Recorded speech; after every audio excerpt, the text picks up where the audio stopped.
के चैनल और मैं हूं मोहिंदर जीत सिंह। महराज मलिक किसी तारुफ के मोहताज नहीं रहे हैं। ऐसे शख्स जिन्होंने केजरीवाल को भी डोडा आने पे मजबूर कर दिया और लोगों की आवाज बन के सामने आए। तब में और आज में क्या कुछ फर्क है और जिस मुद्दों पे बात होनी चाहिए क्या उन मुद्दों पे बात जो है वो हो रही है, क्योंकि विपक्ष का हाल में ही हाल आपने देखा था कि क्या कुछ हुआ। महराज जी, पहले तो जेके चैनल पे आपका स्वागत है। Thank you. कितने बदलाव जो हैं वो देखने को मिले हैं, क्योंकि चुनिंदा नेता आप लोगों के बने हो। देखिए, जम्मू कश्मीर में अगर आप बदलाव की बात करेंगे तो डोडा की कॉन्स्टिट्यूंसी ने बदलाव करके दिखाया है। जम्मू तो अपने तर्ज पे चलता रहा, कश्मीर अपने तर्ज पे चलता रहा। सोच की बदली नहीं हुई। बड़े पैमाने पे उम्मीद थी, 10 साल के बाद चुनाव था, उम्मीद थी जम्मू भी बदलेगा, कश्मीर भी बदलेगा, लेकिन वैसा नहीं हुआ। डिस्ट्रिक्ट डोडा बदला, डोडा की आवाम ने अपनी सोच को बदला, वोट को बदला, मैंडेट दिया, एक नौजवान को मौका दिया और वही नौजवान आज आपके सामने है।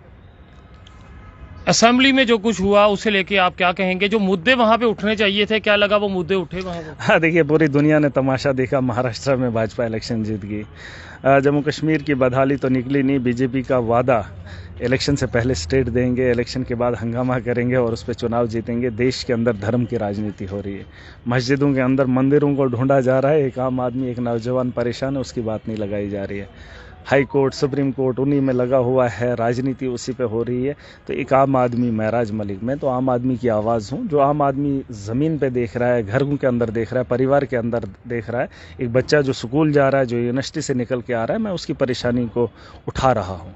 और यही आपने देखा, 5 दिन का सेशन रहा, वहाँ पे सब लोग थे, एक आम आदमी भी था, आम आदमी की आवाज़ बुलंद की। ऐसा ही है, बस बदलाव चाहिए।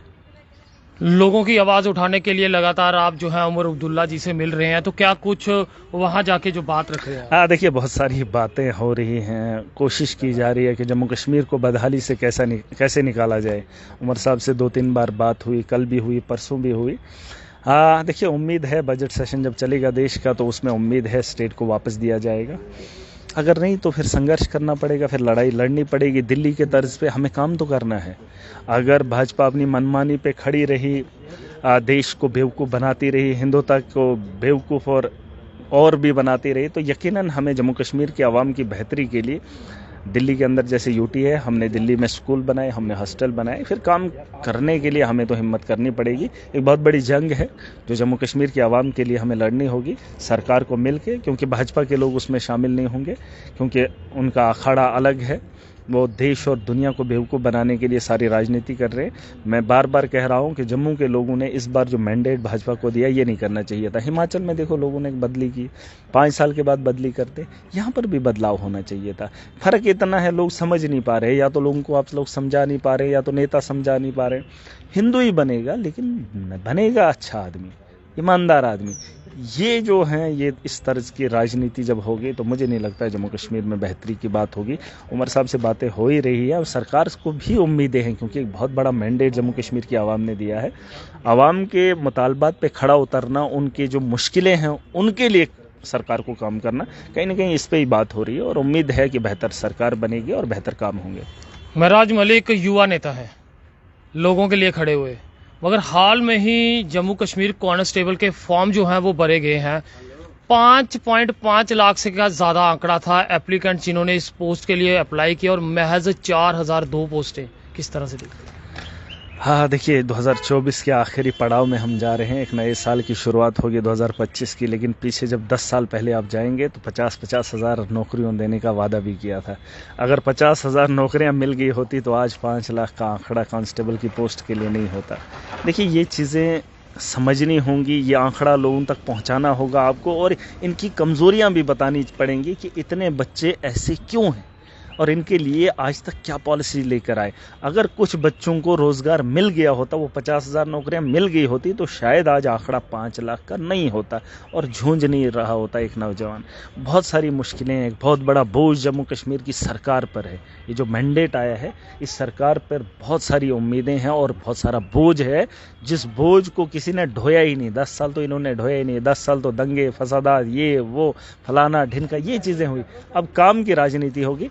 मैं तो चाहता था एज रिलैक्सेशन पे बात मैंने कल भी की थी, मैंने पहले भी की थी, होनी चाहिए थी, क्योंकि 10 साल जो नौजवान मेरे तर्ज का था, मेरी उम्र का था, वो तो ख़त्म हो गया, वो तो फॉर्म नहीं लगा सकता है। उसको भी शौक था पुलिस में जाने का, उसको भी शौक है सब इंस्पेक्टर बनने का, उस पर भी रिव्यू मैं तो चाहता हूँ होना चाहिए। और जितनी भी नौकरियाँ हैं, ये तो पहली जब हमारा यहाँ पे कश्मीर के अंदर सेशन चला था, उसमें बताया गया है कि जितनी भी पोस्ट हैं जम्मू कश्मीर के अंदर खाली, उनको फिल किया जाएगा। फिलहाल उन पोस्टों को फिल करने के लिए सरकार एक पॉलिसी लेकर आ रही है और मुझे पूरी उम्मीद है जो बेरोज़गारी है तो उस बेरोज़गारी में कमी आपको देखने को मिलेगी। मेराज जी, आखिर में जानना चाहूँगा, एक बड़ा मुद्दा जो है वो काफ़ी लंबे समय से चल रहा है, जिसमें डेली वेजेस जो है लगातार पिस रहे हैं, और दुर्भाग्य ये भी रहा है, जो एसपीओज़ की बात करें, एसपीओज़ के मुद्दे को लेके कोई सामने नहीं आ रहा है। एसपीओज़ ऐसे हैं जिन्हें दिवाली के रोज़ भी बिना तनख्वाह के रहना पड़ा, उनकी तनख्वाह रुकने का। ऐसा नहीं है, मैंने कई बार कहा है, शायद आपने कहा मैं एक आम आदमी आम की बात कर रहा हूँ। नहीं, उन लोगों ने शायद ना की हो, लेकिन 35,000 के आसपास सैलरी जो है दिल्ली के अंदर भी दी जा रही है उन लोगों को, और उससे ज़्यादा तर्ज पे काम जो है जम्मू कश्मीर के अंदर किया जा रहा है। एसपीओज़ को लेकर हमने बहुत बार बात की और मुझे पूरी उम्मीद है, आवाम भी उम्मीद में रहे, क्योंकि जब भी है, देखिए, एक आम आदमी जैसे आप सड़कों पे इन मुद्दों को उठा रहे हैं, वो लोग सड़कों पे आकर जैसे कैजुअल लेबरर्स अपनी बात रख रहे हैं, लेकिन ऐवान तक पहुंचते पहुंचते उसे मुश्किल होती थी। लेकिन अब जो यहाँ ज़मीन पर मुद्दे उठेंगे वो ऐवान में उठेंगे और उसकी भरपाई करने के लिए कोई कमी नहीं होगी और पूरी ताकत लगाएंगे हम। कैजुअल लेबरर्स को परमानेंट कराए बिना दम नहीं रखेगा महराज, और पूरी ताकत से ज़ोर शोर से आपको दिखेगा, क्योंकि जिस तर्ज पर पहली असेंबली में हमने बात रखी वो तो जम्मू कश्मीर के आम आदमी के हित में थी, आम आदमी की ज़रूरत थी, जम्मू कश्मीर के लोगों की ज़रूरत थी, उस पर काम होगा। और मुझे यकीन है कि जम्मू कश्मीर में सरकार को ये काम करना चाहिए, क्योंकि एक बहुत बड़ा वक्त दिया है, चाहे कैजुअल लेबरर्स हो, चाहे एसपीओज हो, चाहे कोई भी हो, उन लोगों के बारे में, बेहतरी के बारे में सोचना पड़ेगा और सरकार इस पे काम करेगी। इसका विश्वास मैं भी दिला के जा रहा हूँ अपनी तरफ से, और सरकार को भी मैं पूरी कोशिश करूंगा और उनको ये मनवाने के लिए बिल्कुल तैयार हो जाएगा। बहुत शुक्रिया महराज मलिक जी। तो इस समय महराज मलिक जो है वो जम्मू पहुंचे हैं और हर बार लोगों की आवाज़ जो है उठाते हैं, और जिस तरह से उन्होंने जीत दर्ज पार्टी की बात करें, उसका अस्तित्व जो है, उसकी नींव जो है इनकी सीट से जो है वो रखी गई है, और पहली सीट जो है आम आदमी पार्टी की जम्मू कश्मीर में लाने वाले यही शख्स थे, और केजरीवाल तक मजबूर हो गए डोडा में पहुंचने के लिए। तो ये दम रहता है आपके युवा नेता का कि वो जो है किस तरह से आप लोगों के लिए काम कर रहे हो। लगातार जब से एमएलए बने हैं तब से लोगों की आवाज़ उठाने में आगे रहते हैं। फिलहाल आप आम जनता महराज मलिक को लेकर भी आई तो शब्द जरूर लिखे। देखते रहिए जेके चैनल। मुझे महेंद्रजीत सिंह और मेरे कैमरा पर्सन रघु को दीजिए इजाजत। नमस्कार।